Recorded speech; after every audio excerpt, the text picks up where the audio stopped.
किसी ने बड़े कमाल की बात कही है कि ना परेशान किसी को कीजिए, ना हैरान किसी को कीजिए, कोई लाख गलत बोले आप मुस्कुरा के छोड़ दीजिए। नमस्ते दोस्तों, मेरी छोटी सी कहानी एक व्यक्ति की जो जब भी गाड़ी चलाते थे, सड़कों पर निकलते थे तो बड़ा गुस्सा करते थे। उन्हें जब भी कोई सामने से आता हुआ दिखता था, उसकी गलती होती थी तो चिल्लाने लग जाते थे, क्या है ये है वो है। उन्हें लगता था लोगों को सड़कों पर गाड़ी चलाना नहीं आता। एक दिन उन्हें एयरपोर्ट जाना था, फ्लाइट पकड़नी थी, तो उन्होंने अपनी गाड़ी घर में ही पार्क की और कैब बुक की। जो कैब के ड्राइवर साहब आए वो देखने में बड़े सौम्य से सज्जन से दिख रहे थे। ये पीछे जाके अपनी सीट पर बैठ गए, ओटीपी बताया, कैब ने चलना शुरू किया। घर से निकले, थोड़ा सा बाहर निकले थे कि सामने से एक बाइक वाला आ गया रॉन्ग साइड। ये पीछे चिल्लाने लगे, देखो कैसे चलाते हैं, ये करते हैं। कैब वाले ड्राइवर साहब कुछ नहीं बोले, वो मुस्कुराते हुए आराम से अपना गाना गुनगुनाते हुए चला रहे थे गाड़ी। एक दो सर्कल क्रॉस किए तो नो पार्किंग में से एक कार वाला निकल करके आया और इनकी गाड़ी के ठीक सामने आ गया। अगर टाइमली ब्रेक नहीं लगता तो इस कैब की टक्कर उस कार से हो जाती, बड़ा एक्सीडेंट हो जाता। ये सारा सीन हुआ ही था कि वो जो गलती से आया था, जिसकी गलती थी, उसने अपना शीशा नीचे किया और इनको गालियां देने लगा। इस कैब के ड्राइवर को सुनाने लगा, ऐसे चलाते हुए बहुत उल्टा सीधा बोल रहा था। लेकिन इस कैब के ड्राइवर ने कुछ नहीं कहा, कोई रिएक्शन नहीं दिया। मुस्कुरा करके, हाथ हिलाते हुए, नमस्कार करके आगे अपनी गाड़ी चला दी।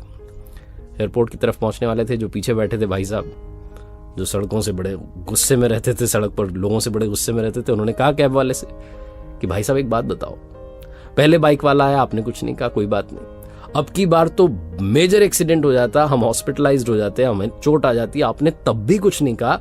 और चलो कुछ नहीं कहा, सामने वाला आपको सुना रहा है, जिसकी गलती है वो आपको उल्टा सीधा कह रहा है, गालियां दे रहा है, तब भी आप चुप हैं। मुस्कुरा करके, हाथ हिला के, नमस्कार करके आगे निकल आए।